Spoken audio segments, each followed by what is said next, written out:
So we can start today, and I already mentioned to you some time ago that we will talk about time-dependent behavior of an accretion disk, and well, the need to consider the time dependent of an accretion disk. So during the previous lectures, particularly when I was talking about the Keplerian accretion disk, I told you that it's really a reliable, firm theory, etc. Now you will see the weak points. And those weak points are really still under discussion. So to some aspects of that we will return actually during one of the next lectures. But okay, starting from the beginning, you were already warned that disks are not necessarily stationary, and those are examples which were shown during the previous lecture. So for example, this is the light curve of a dwarf nova. So you see clear outbursts. And when I discussed the galactic sources, I told you that sometimes the galactic source is in the ultra soft state, or sometimes in high state, low hard state. So it changes states. It changes states because it changes luminosity. So clearly disks are not necessarily stationary. And this kind of evolution may result either from the initial setup, that it's not stationary and then the matter has to relax to form an accretion disk, or the outer boundary condition is modified. For example, the inflow from the companion may be changing, or intrinsic instabilities, and we will concentrate mostly on the first and the third aspect of this issue. So for example, the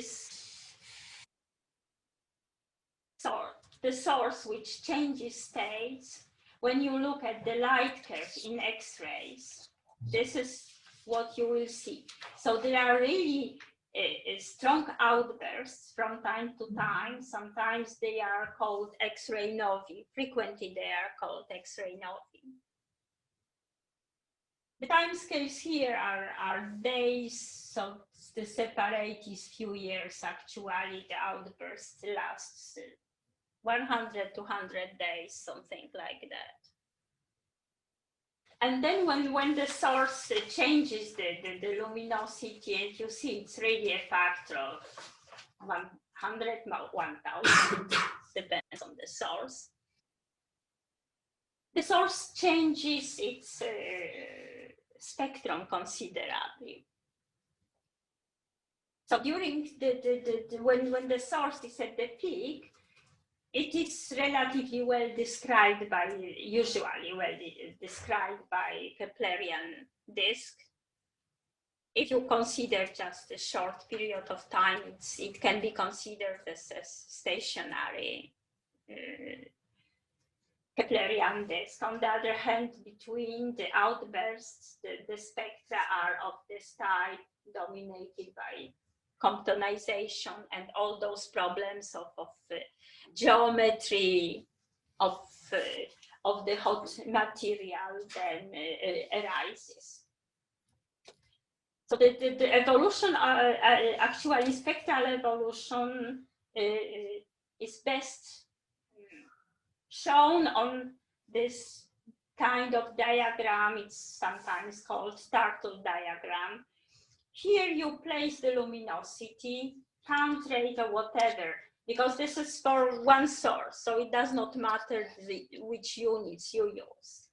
On the other hand, here, people plot something like hardness ratio, so the amount of hard X-rays with respect to soft X-rays. So the outburst, when the outburst starts, the spectrum is dominated by this kind of a spectrum. So Comptonization, more optically thin emission.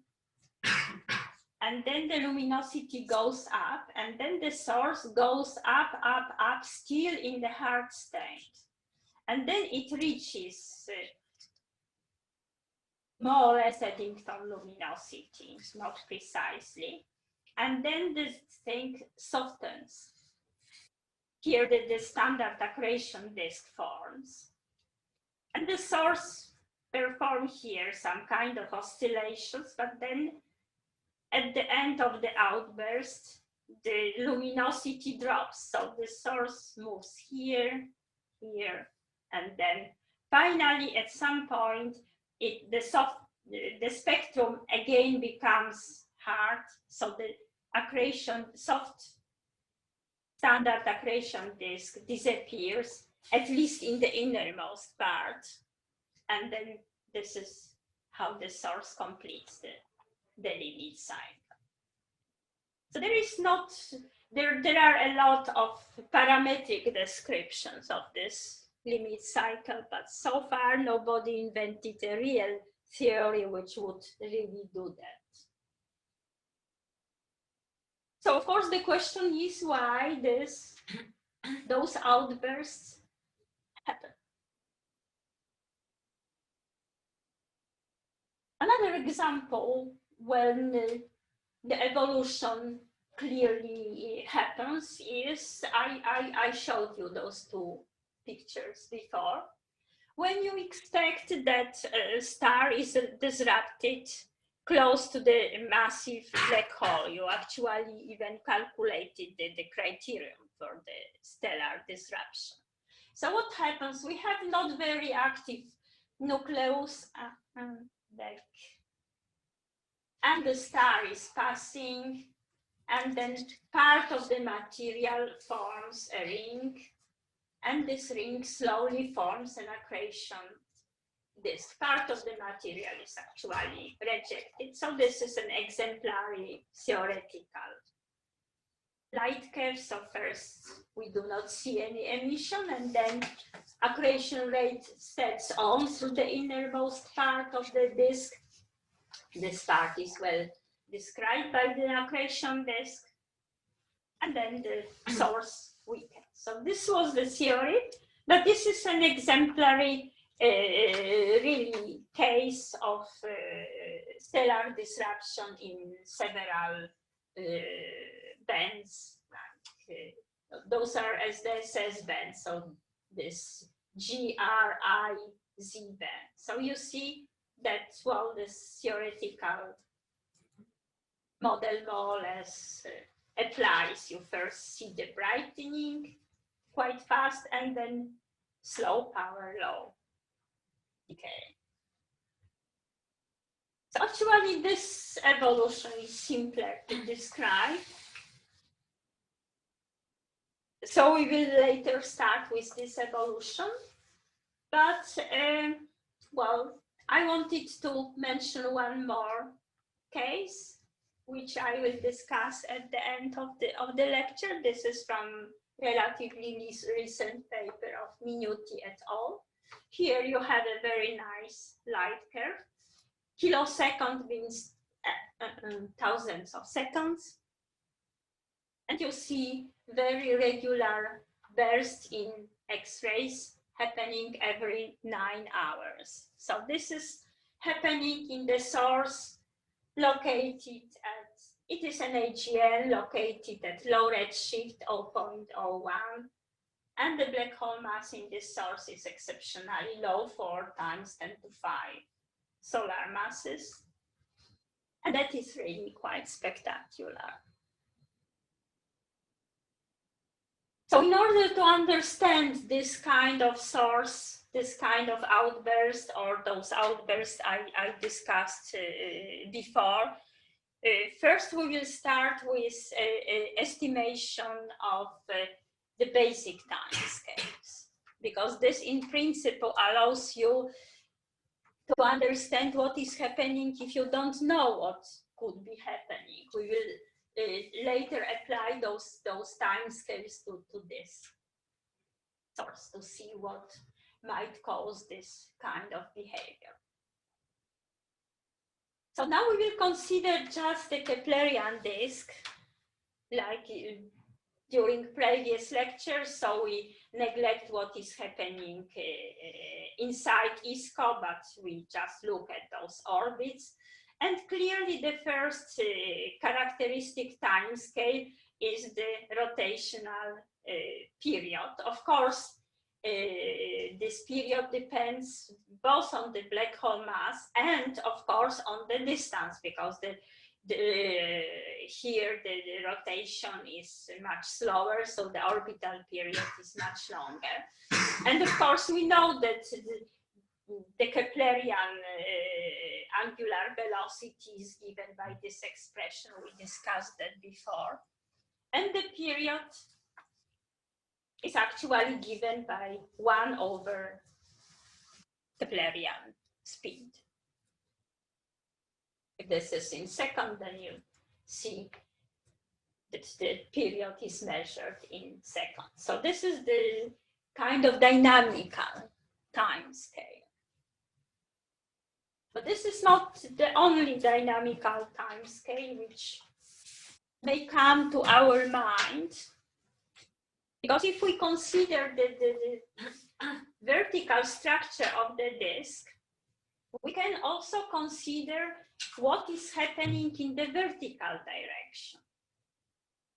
Normally in the Keplerian disks, in Shakura-Sunyaev equations, we assume hydrostatic equilibrium, but we can pose ourselves a question: how fast is this hydrostatic equilibrium restored, right? If you perturb it one way or another. So in this case, in principle, you should look at time-dependent equations, which were, I think, written down during the lecture 7. And this was how we derived the hydrostatic equilibrium.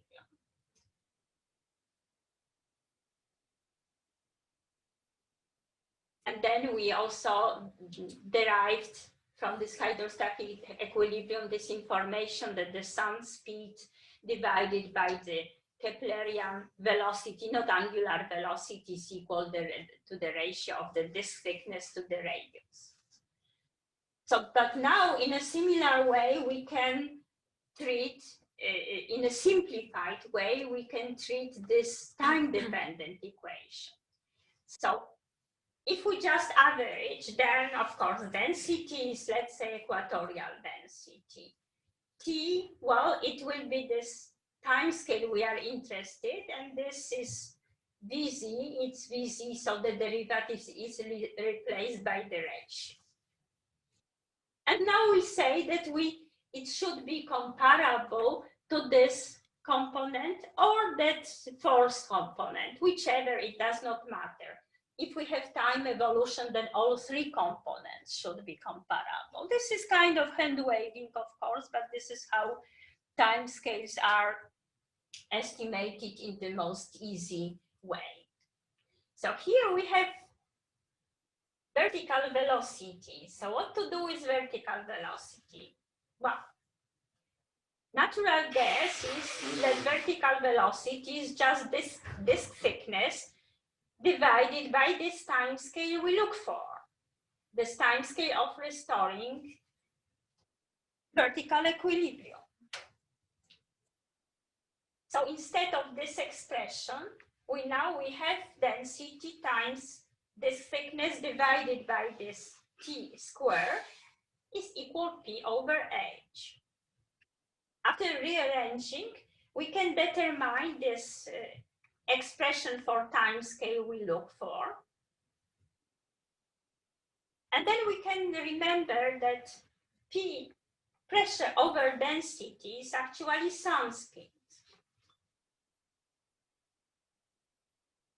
So then the result, well, taking out square root, is that this vertical time scale is just this thickness divided by sun speed. So this is the time needed to restore the vertical equilibrium. This is also, as you can see, the time scale needed for a sound wave to cross the disk. But the funny thing is that if you put here this, you will get that your time scale, new time scale, is actually the same as the time scale which was on the previous page. So it may seem different, right? Because this is the time scale for sound speed to travel the disk thickness, and the other one was the rotational time scale. They are identical. In Newtonian mechanics, in Keplerian disks, those two are identical. So it's important to have this kind of intuition. So then we can use just one dynamical time scale. We don't need two expressions for that.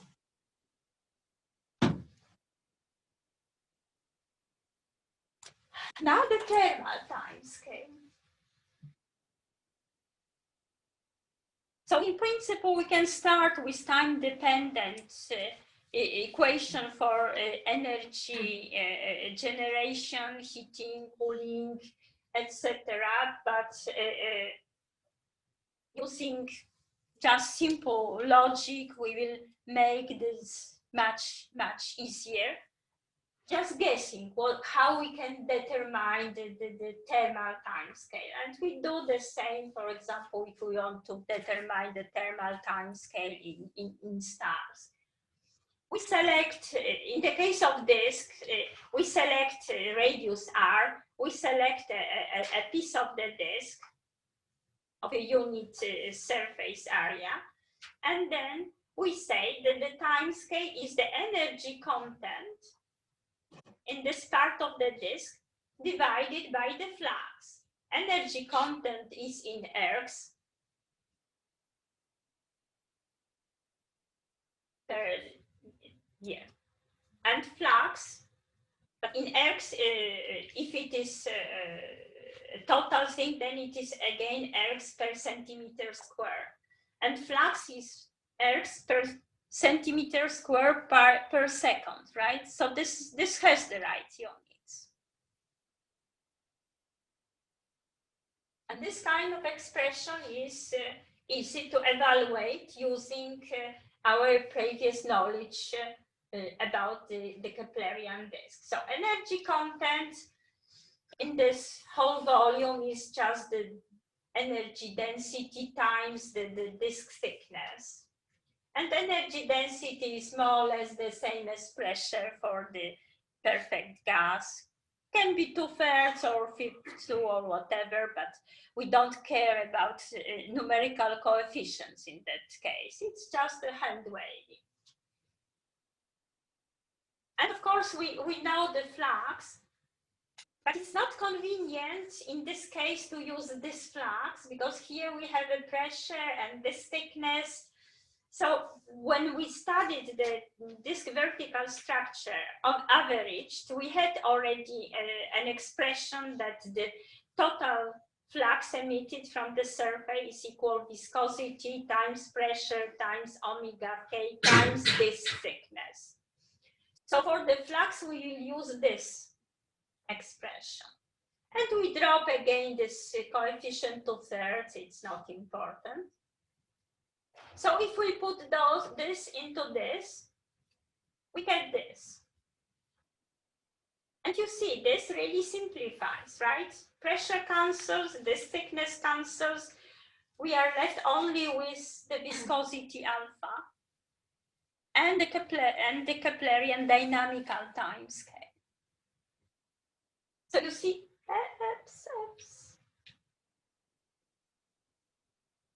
So you see that the thermal time scale is actually longer than the dynamical time scale by a factor 1/alpha viscosity parameter, but it does not depend on the specific situation, whether we have gas pressure domination or radiation pressure domination, what was the disk thickness, it does not matter, as long as we assume alpha pitot, this generation of energy, we have this expression. So it's very universal, simple to estimate, and inverting, if we have a way to estimate the thermal timescale, we can estimate easily the viscosity parameter.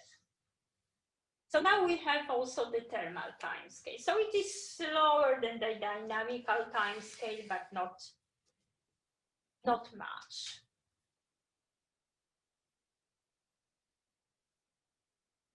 Now the viscous timescale. Again, we could, in principle, write down continuity equation in a very complicated way, but using what we derived so far, we will start from just a simple statement. That the viscous timescale is more or less radius, given radius, divided by the radial velocity determined at this radius. Of course, that looks like oversimplification because the radial velocity will depend on the radius. So if you start flowing, then the material speeds up when it flows inward. But still, it will spend most of the time where it flows slowly. So this kind of estimate is not that bad.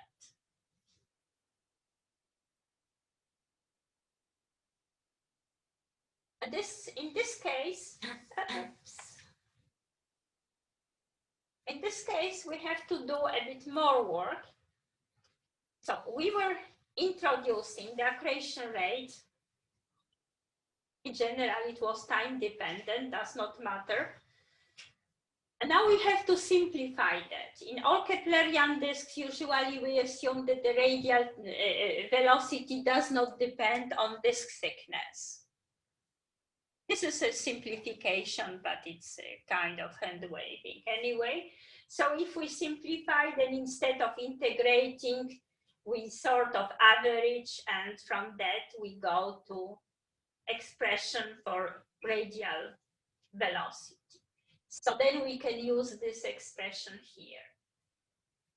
But now to simplify this, we have to use both the equation of hydrostatic equilibrium, and here we will have omega Keplerian, of course, also. We have to use the equation which we had before. And finally, it's convenient to get rid of accretion rate, because then accretion rate is not always easy to measure anyway. To understand more, it's better to rephrase it in such way. You can do it in different way, does not matter. It depends on the purpose. But this is really convenient for expectation or estimate analysis. Because if you do all this work carefully, you will end up with dynamical timescale again, 1 over alpha again, but here you see a ratio of the radius to the disk thickness of that radius square. And that is large. That is really large. In AGN, this factor is H over R is typically 1%. 1% squared, that is factor 10 to 4. So the viscous timescale, particularly in AGN, is much, much longer in the Keplerian disk than the thermal timescale. So summarizing, we have a situation like this. So the shortest timescale is this dynamical timescale, which I stress again, corresponds both to the orbital period at the assumed radius and sound waves traveling in the vertical direction and timescale to restore the hydrostatic equilibrium. Then somewhat longer is the thermal timescale, but this parameter alpha is typically 0.1 or a bit smaller than 0.1, but not dramatically. And then the viscous timescale, which is longer by this factor, which is large. So usually in the standard Keplerian disk, we have a sequence of timescales with this dynamical timescale, the shortest, then thermal timescale, then viscous timescale. And it's important that those timescales are separated. So then if we do time-dependent computations, we can frequently assume something. So in the next part of the lecture, we will never touch hydrostatic equilibrium. I mean, we will always assume that the disk is in hydrostatic equilibrium, and we will be interested mostly in thermal and viscous evolution. So then we assume that we are interested in longer timescales. But of course, if you have a specific situation, you should always check whether your underlying assumption is satisfied. Yes? I have a problem with the intuition. Yes. The fact that the thermal timescale is shorter than the timescale. No, it's longer. No, it's shorter than the timescale which takes for an element to reach essentially the center. Yes. But since the thermal timescale, as I understand, is the time which takes to that part of the disk to lose all the energy by radiation, because we define this like this, is the energy that it has. Yes. And yes. So I would expect that in a while, it loses all the energy, it goes to zero temperature, and it reaches zero temperature before reaching the center of the... Yeah, and this is exactly what this timescale means. It will cool or heat earlier than it will move. Oh. Yes, exactly. And this is really important, and this will be important in few pages. This is really important. Now we will start with viscous evolution, because first of all, it is interesting in the context of tidal disruption events. And second, it's possible to get analytical solution for time-dependent situation. Under the one assumption, which is not obvious and not necessarily correct, but you cannot expect really analytical solutions for time-dependent accretion disks. So if a miracle can happen, you should use it. So this is, in this sense, the simplest situation.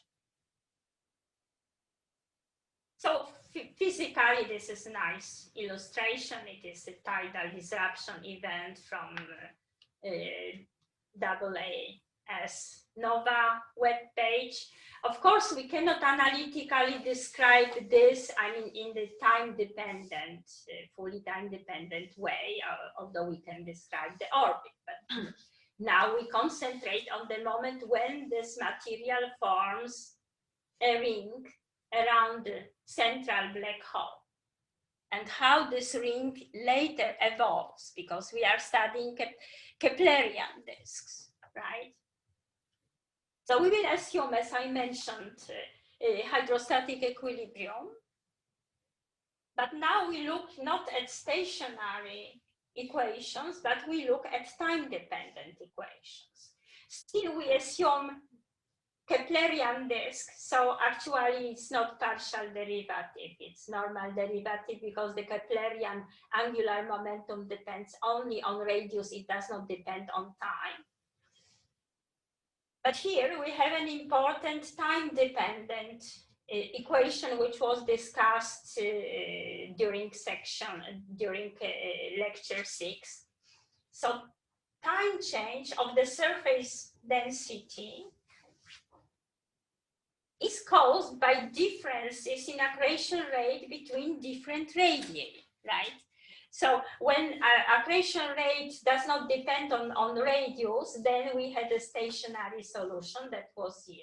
But if the accretion rate depends on radius, then the material can accumulate or can spread or whatever.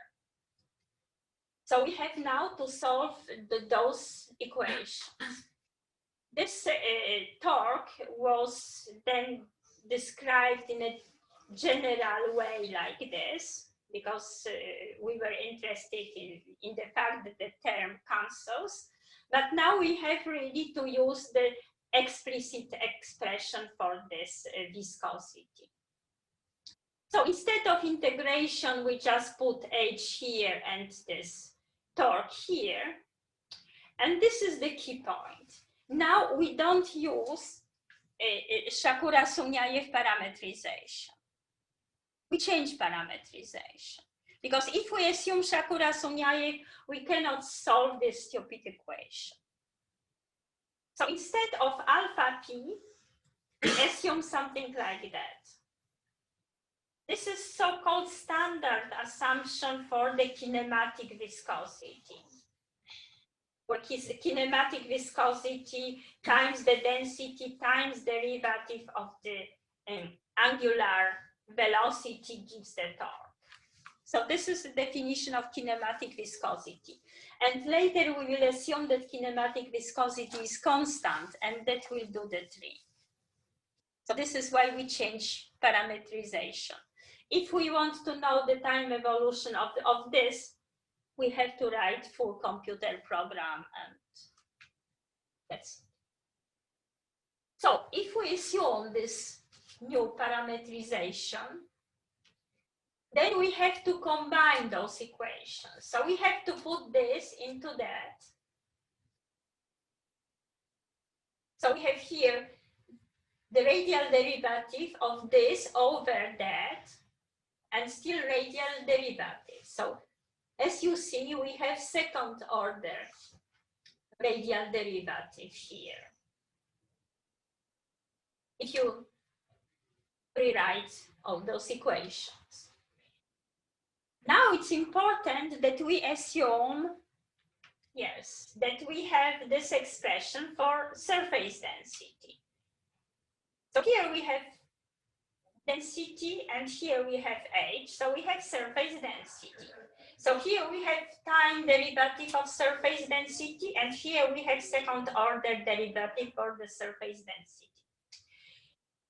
We are left with this new parameter, this kinematic viscosity, which in alpha Shakura-Sunyaev, this would depend on temperature, and then we cannot calculate. But if we assume this is constant, then, oh, okay, we put that in front, and we have just one equation. We don't have to refer to thermal evolution. Somehow the assumption that kinematic viscosity is constant takes care of thermal evolution. So we have only one second order equation. It's not dramatically complicated, and it can be even simplified with a small change of the parametrization. Of course, to get this, you have to use the expression for the angular momentum and angular velocity in Keplerian depths. So it's not exactly simple to solve this equation analytically, but it is possible. Particularly, you can start with a special case when all the mass m, is initially concentrated at one single radius. So that means that the surface density initially is given by Dirac delta function. So delta function, of course, is infinite at this point and 0 elsewhere, but integrated, it gives you the mass. And this expression was derived. It's not quite new. It's in the book of Franklin and Rain, for example. I'm not sure if they were the first who derived that. Maybe it was earlier derived. Anyway, using special functions, because this is the Bessel function, you can get really the analytical solution for the surface density as a function of radius and time. But here, for simplicity, variables were changed. So for the radius, they use x equal radius to this initial radius, and time is expressed in this way. But here is real time. This is dimensionless time. So what is happening initially? All the mass is concentrated here, and then slowly part of the material flows in and part of the material flows out. So it looks like diffusion, and it's not surprising because it's second order in radius. So this is really diffusion equation. So this is how the disk spreads. And of course, in this case, always the accretion rate is a function of radius. It's not constant, it's never constant. The analytical solution, particularly for the accretion rate through ISCO, well, here we neglect such things like ISCO, but let's say close to the innermost part, can be found even in more general case, not just this kinematic viscosity constant, but assuming kinematic viscosity as a function of radius in the power law form. And this is taken from Andrzej Zdziarski. And he was able to determine the accretion rate as the innermost part of the disk in actually analytical form, where this parameter mu is related to this index n. So what you see here, first, this part is important because this term actually is responsible for rising of the accretion rate initially, and this part, form of a power law, is responsible for this power law decay tail.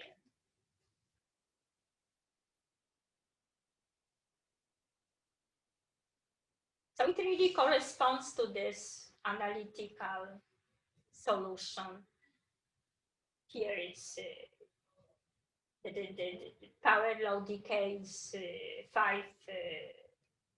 2.5, but of course it slightly depends on this assumption, but it's certainly a kind of a power law, and I showed you at the beginning that, well, in observations, it does look like a power law. So this is not the worst solution. Of course, if you want to do it more properly, you should include cooling, and then you should calculate everything numerically, and people do that as well. But analytical solution here is not really that bad. Now we will move to the part for which we cannot solve the time evolution analytically, but at least analytically we can understand why the time evolution is actually forced, and the Keplerian disk is not really stationary. So that was why for many years the progress in accretion disk applications was quite slow.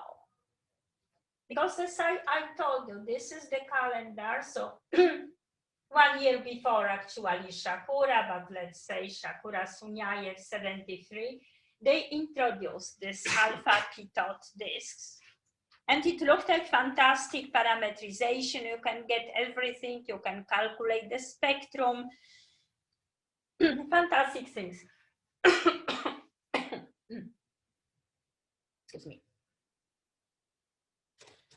The problem is that the same year later, Lightman and Erdley showed that those disks are viscously unstable when dominated by radiation pressure. And they are dominated by radiation pressure in the case of AGN. 1 year later, Martin Rees, of course, and Pacholczyk, that was the Polish guy who emigrated. I never met him. He emigrated many years from Poland shortly after the war, I guess, 50s, 60s, something like that.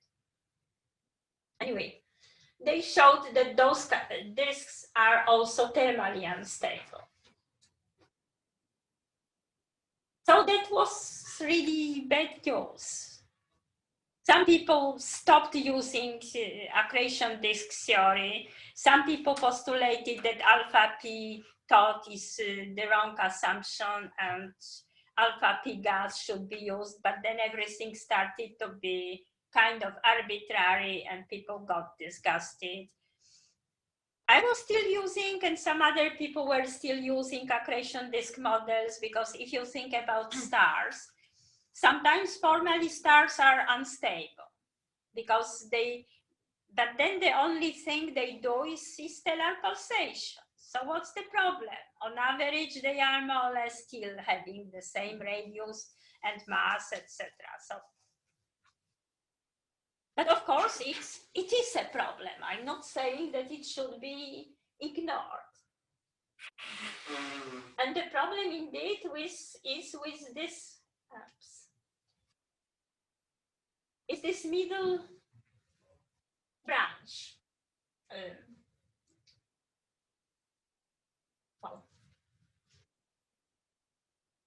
So during the lecture 7, I showed you the expression for the surface density in Shakura-Sunyaev disks. And I told you that so this was the inner region in the radial sense. And that was the middle region in the radial sense. It will be different in this plot. But you can make a plot of the accretion rate at a given radius, let's say 10 Schwarzschild radii, whatever, and then the surface density, log-log plot. So when gas dominates, then the surface density rises with the accretion rate. This is the accretion rate, so it rises. But then you go, for higher accretion rate, you go to the range when the radiation pressure dominates, and then you change. Now your surface density drops and you go in the opposite direction. Here you have -1. Why this is a problem? We have to look again at the equations which were discussed by us during previous lectures. But now what we want to consider is, first, we will assume that radiation pressure dominates. Second, we don't want now to discuss solutions in equilibrium. Previously, we had some expressions for the heating, and you recognize this viscosity parameter, this alpha p torque times the total thickness. And then, of course, we also discussed cooling. That was the amount of radiation dissipated, radiated away from the disk surface. Now we are interested in the situation when this is not necessarily equal to that one. So we don't use an equation this equal that. Instead, we try to see how those expressions depend on the temperature. And we assume again a hydrostatic equilibrium. What is more, we now assume viscous equilibrium. So now we are concentrating on thermal timescales. So we say that the timescale is long enough that hydrostatic equilibrium is achieved, but short enough that surface density cannot change. So surface density is constant. If surface density is constant, then we can use this expression here. So now if you use this expression and that expression and work a bit on this, you will see that the heating is proportional to the temperature to the power 8. While cooling, it is obvious, it's proportional to the power of the temperature power 4. Here, this is simple to say because this is surface density, right? And surface density does not change. So it's T to 4. With that one, you have to work a bit more. So now you can imagine that, for example, by pure accident, you slightly overheated the disk.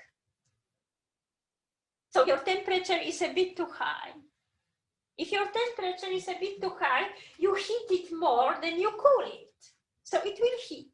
It will heat, it will heat, it will heat. And this is exactly what the problem you pointed out, right? The surface density did not change. The stupid thing heats up up to infinity. Okay, it is just, we show the direction, of course, nothing goes to infinity.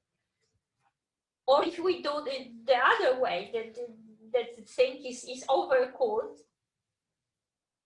then it will also be unstable. So formally, we express it using the logarithmic derivative of the heating and cooling with respect to the temperature. This is 8, this is 4. If this is larger than that, the situation is unstable. Any fluctuation will take you out from equilibrium, and you have a problem. So for the radiation pressure dominated disks, we have a problem. They are thermally unstable, and this is what Pringle, Rees, and Pacholczyk showed. We have a problem. Temperature will rise continuously, and it's like a catastrophe.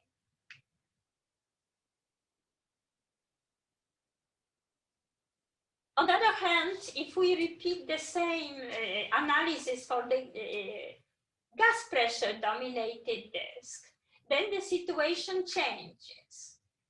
This remains the same because this is T24, this is surface density, which does not change. So you have that cooling is proportional to the T24, but that changes. Now you have different definition, different relation between the pressure and the density and the temperature. So if you work with those two equations and that one, then you will see that the heating is linear in temperature. So if you have something which has too high temperature, then it will cool faster. It will cool faster, so it will regain the temperature. So now we have a situation when the sign is of opposite sign. So now the situation is stable. So indeed, disks dominated by gas pressure are thermally stable. So sometimes people argued that, well, all disks should be like that, then they would be stable and there is no problem. But then the surface density of the disk is large. It's not quite convenient. So what to do with this?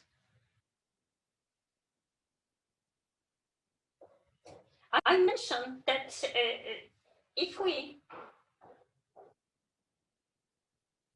what people proved even before the lack of thermal equilibrium, Lightman and Erdley proved that there is also no viscous equilibrium, because you may think that, well, finally maybe radiation inflow will saturate this instability, whatever. No. This is a bit more difficult to derive from equations, but in a sense, it's a sort of intuitive that if you have, again, we look at the same plot, accretion rate and surface density. And if you have this kind of slope, that means that if you have a higher accretion rate, then the surface density rises, the material accumulates. But it's a kind of stable situation. But here, it's the opposite. So it's possible to show precisely that this branch is also unstable for the viscosity.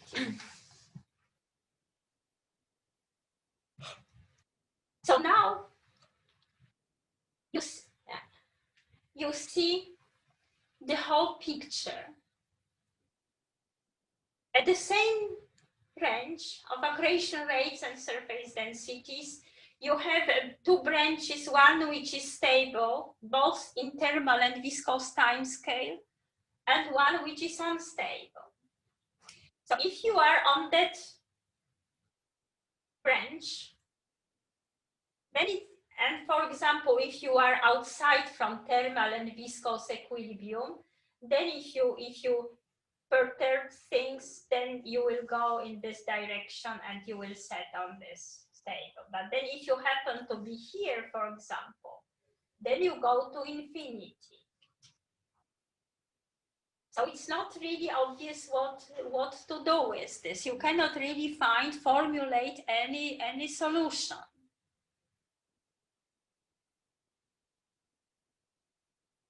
So now to solve the problem, we have to go back to advection term.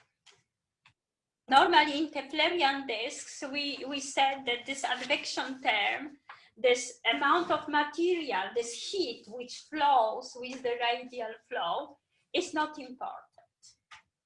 And indeed, it's not important if the accretion rate is below the Eddington accretion rate, and if we are not too close to ISCO. If we are close to ISCO, it's always important. But who cares about ISCO? No dissipation there, no problems. So the advection term can be expressed as density times radial velocity times, let's say, the heat constant. You can, heat content, and then the disk thickness. So then again, you would have to work with those functions using stationary model, vertical equilibrium, hydrostatic equilibrium, and then you can show that the advection flux divided by the flux radiated radiatively from the disk surface is equal h to r squared. There is this term related to the inner boundary condition, but let's forget about this term. It only shows that close to ISCO, this is really always important. But then you notice that if this ratio of the radius to the disk thickness is small, so the disk thickness is as large as the radius, now this is really important. This starts to dominate, not the cooling, local cooling, but this. You carry all the energy with you. But that, of course, is at the expense partially of using the Keplerian disk, because I told you that you shouldn't use this theory to describe the Keplerian disk. So those solutions were divided as, and they are known as seam disk. Sorry for that. So this is this paper, Abramovich et al. 88. So it's different from what I wrote in my PhD thesis. In this paper, indeed, we used the same code, but for accretion rates which are much higher than Eddington ratio. And that was the key point made actually by Jean-Pierre Lassota, who wanted to stabilize the disk. He noticed that he can stabilize the whole disk if we do like this. So great, something new will happen in this area, right? So you have to go to still higher accretion rates and the situation will improve.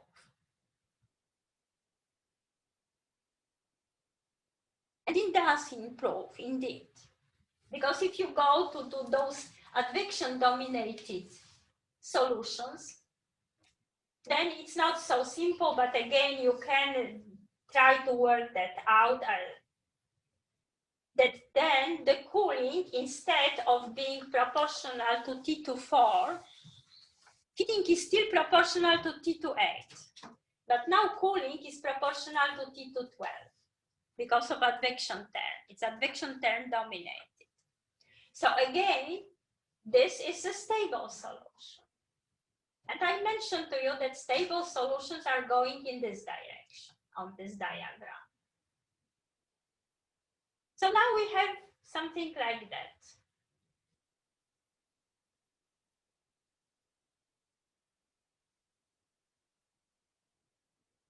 So, of course, if you choose the accretion rate, which puts you immediately on the stable branch, slim disk branch, then your solution at this radius is stable. If you are here, then you are always stable.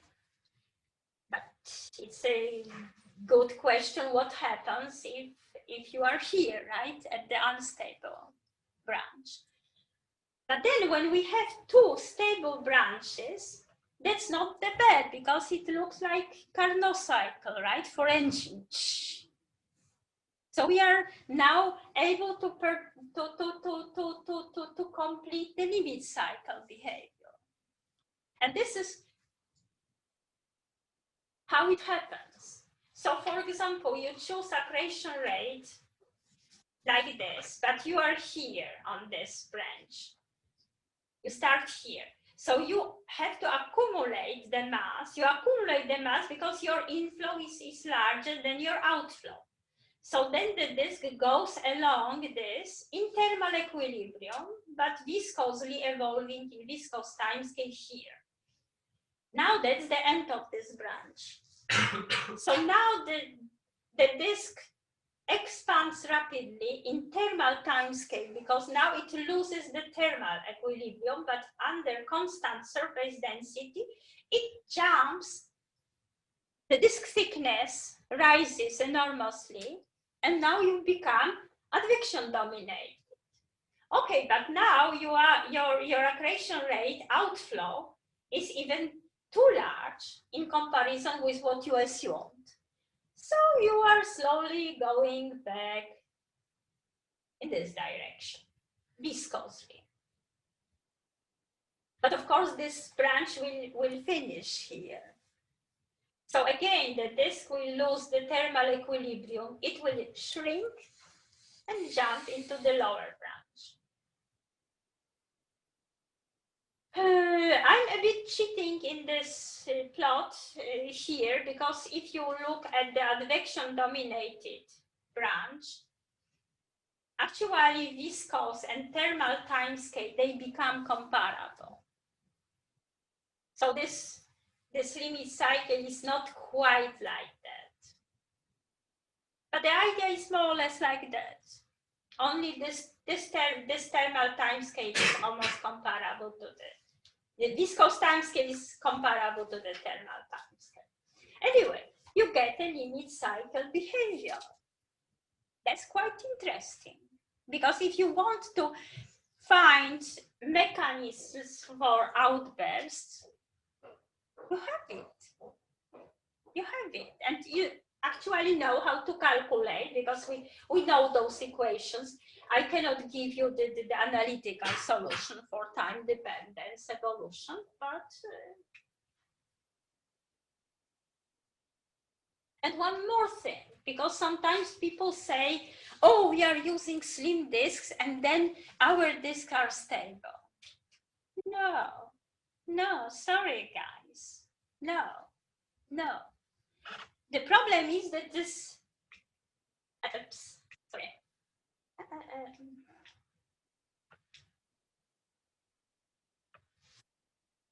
This plot is made at a specific radius. Now you have to see what is happening. If you choose your accretion rate here, you have to check what is happening at all other radii. And in a sense, I draw this symbolically here, what is happening. So here is radius, but at the same time here I put my previous diagrams. And here there is this external accretion rate. So let's say at the innermost part of the disk, this is the stable slim disk branch. Good. But then if you draw the same plot here, it's not arbitrary. You have to do it just at other radii, and then Keplerian velocity will change, everything will change. Your curve is going up. Your curve is going up. So then finally you will find yourself with the same assumed accretion rate at unstable branch. And then if you go even farther, then you will notice that your disk is cool and you are really dominated by gas, and you are never dominated by radiation pressure. So whatever you do, even if you say you use slim disk, this is not quite true. Here you have the outer part, which is perfectly stable Keplerian disk dominated by gas pressure, always. And then you have this unstable radiation pressure dominated part. And then if you perturb the accretion rate here, it will perturb the accretion rate here, because if you push the material in this direction, it will flow. So it does not matter that this part is stable. It will have to accept the material which is flowing in. So you will always have this limit cycle behavior. So outer radius will be stable. Yes, that's true. So not all the disk will perform this limit cycle behavior, but part of the disk will. And of course, it depends on the external accretion rate, how large is this unstable part. And if your initial accretion rate is very low, then you are always stable. That's true.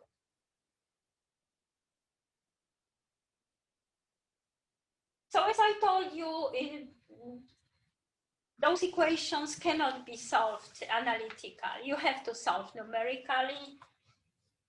For example, Agnieszka Janiuk in the year 2000 was calculating several examples of light curves for different accretion rate in Eddington units, with the aim to compare. At that time, there was only one source, GRS 1915 plus 105, which showed this is a galactic source, a 10 solar mass black hole source, and it shows characteristic heartbeat states. I think there is kind of similarity between those light curves and this kind of behavior. Now we have one more source, this IGR, and this also shows the same type of outburst. So I think that radiation pressure instability works for those sources. This source is exceptionally bright, so it's really true. This one is not so bright, and that's a bit a tricky part. Why it works in this source? There are many other galactic sources, and they don't show heartbeat states. On the other hand, they sometimes show enhanced variability. This is another example. This is intermediate mass black hole, and Mikołaj Grzęcielski with Agnieszka Janiuk, they were calculating models which corresponds to intermediate mass black hole. The source is named HLXX1 and has a mass 10.5. tentative mass. So this is again radiation pressure instability, and it looks reasonably good in comparison. What about AGNs? AGNs are always radiation pressure dominated, almost always. So we did this kind of computation in 2009, but what you can see easily is that the period of this outburst is something like 10,000 years, can be 100,000. Because everything scales with the dynamical time scale, and in addition, you have this factor which slows things. So you cannot see this evolution. On the other hand, we have many radio load sources which seem young, and they never grow older, because there are many of those young sources and they die. So we postulated that just they enter this active period and they die. So we made a diagram where we predicted the duration or the ages of the sources theoretically at the basis of this kind of model. But we were not able to calculate black hole masses for our sources, although you have the list. And Qingwen Wu was clever enough to calculate black hole masses from O3, if I remember correctly. And, well, the ages of those radio load things more or less corresponded with expectations. So maybe it works in AGN as well, and maybe it's responsible for intermittent activity in some AGNs. On the other hand, this is more tricky because there are many quasars, and not sure if they are all in kind of outburst stage, because they are not all that luminous. But that's not the end of the problems for Keplerian disks, because I told you that if you go to an outer region where Keplerian disk is gas dominated, then it is stable. It is stable with respect to radiation pressure dominated disk instability, because it is not dominated by the radiation pressure. But it is not stable either. This is the example of the same curve, accretion rate in Eddington units versus surface density. I calculated that for NGC 4151 at 10 Schwarzschild radii. So here you see the part I discussed before, right? Advection term, radiation pressure, gas pressure. But then you go down and what you see,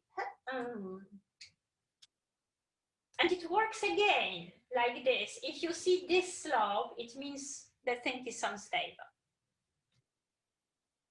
Analytically, you do not see that, but you can see that when you look at proper description of the accretion disk opacities. In the partial ionization zone, where hydrogen and helium are only partially ionized, you produce this kind of wiggling, because then your opacity is affected. And actually, that was noticed by Meyer-Hofmeister, actually Joe Smack. He noticed that independently, only he was not lucky to get his paper published in time somehow. But so in the case of cataclysmic variables, they didn't have to worry about this part, because this part does not exist in cataclysmic variables. But this wiggling part, yes. And this instability works again like this limit cycle, exactly in the same way. And this is what explains dwarf novae outburst. it happens, those are semi-regular outbursts. Of course, those are small masses, so the outburst takes days and repeats after several days, weeks, years occasionally. So you have the same limit cycle behavior.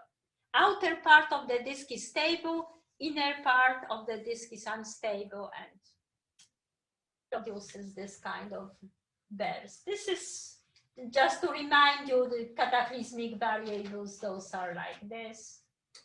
And this is another example, also I think from an observer amateur, but this is really quite high quality light curve. People are really quite good. So nowadays, I think everybody agrees that in cataclysmic variables, this ionization instability explains outbursts, although at the beginning there were some arguments that maybe instabilities in the outflow are responsible for that. On the other hand, there are still things which are not quite clear about cataclysmic variables. Apart from normal outbursts, they show super outbursts, super humps, and that perhaps is a kind of coupling with the outflow. I don't know, ask Joe Smack if you are interested. And the disk state between outbursts, this is also a kind of a problem. I showed you during one of the first lectures that cataclysmic variable disks during outbursts are well described by standard Shakura-Sunyaev disk. But between outbursts, they are not. Yeah. It has to be something for you to do so. And one more example of ionization instability. This is also what I showed during lecture 8. You have X-ray nova phenomenon. So you have outburst, then this slow decay, a bit faster decay. I discussed even this hot corona issue. Anyway, the outburst is actually caused by the same ionization instability in the outer part of the disk.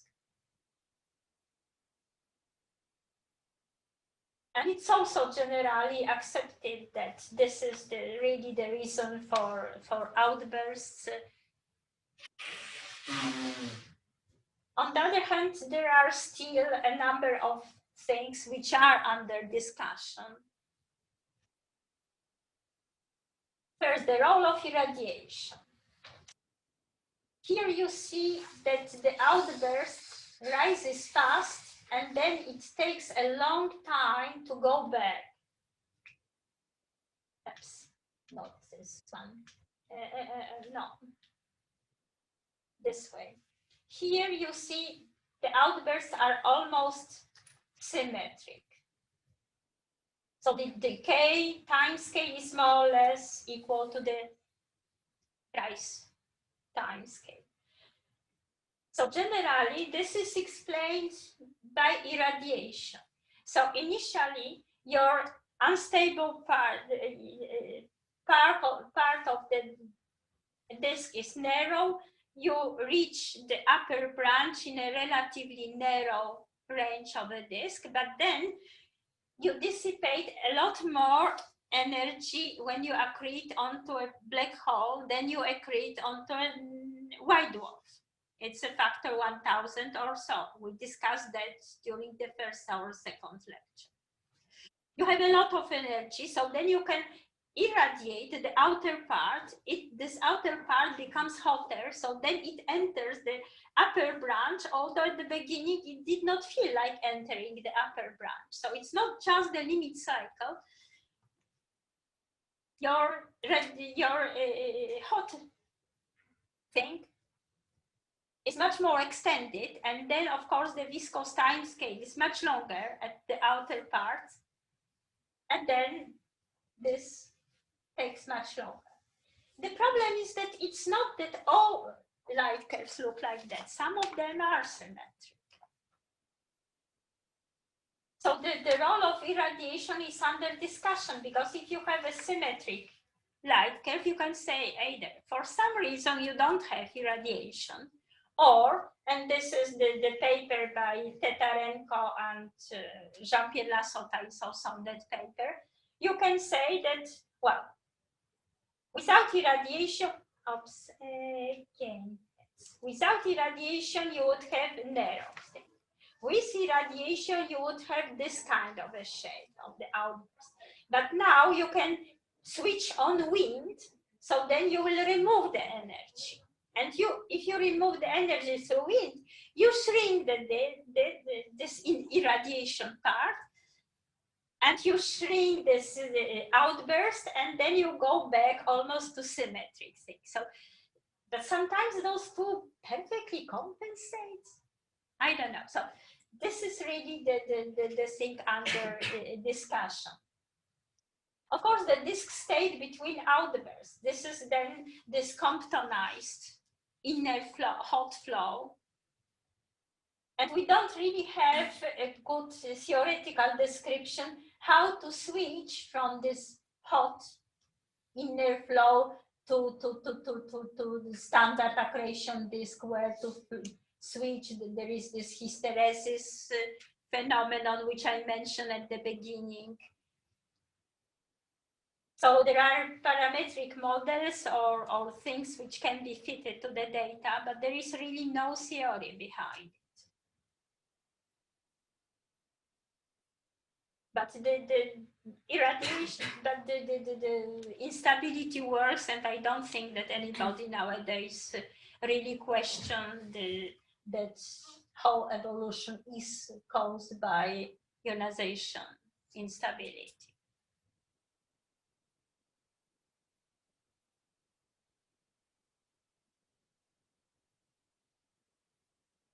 Oops.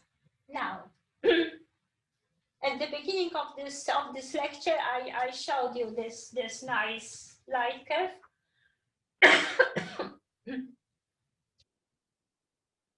I told you that this comes from AGN, very small AGN, the black hole mass only 4 times 10 to 5 solar masses, so it's really small for an AGN.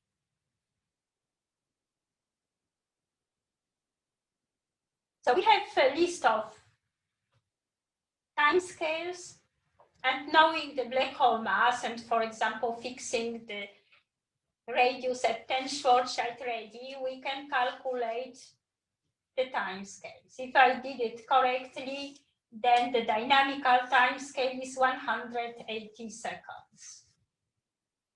We don't see the dynamical timescale probably here. Thermal timescale. If we assume viscosity 0.1, then it would be 1.8 kiloseconds. The rise time here may be a bit longer, but then we can decrease viscous parameter by a factor of few, and then we can say that the rise time is more or less thermal time scale.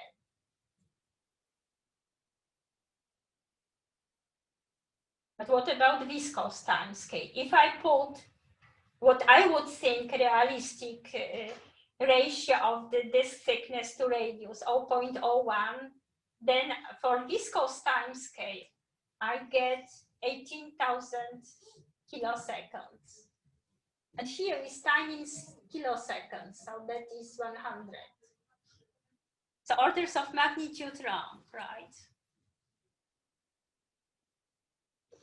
So with Bożena, we are trying to write finally a new version of the paper on this topic, but if you have a solution, then you can give us. Because you see, it's a problem. Usually in outbursts, the separation between the rise time is thermal, but the separation is viscous.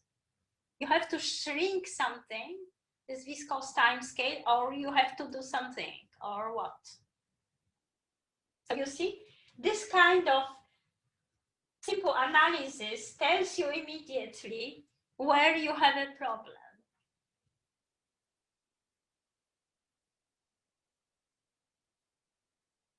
But indeed, we didn't still finish the paper, so we are open to any suggestions, right?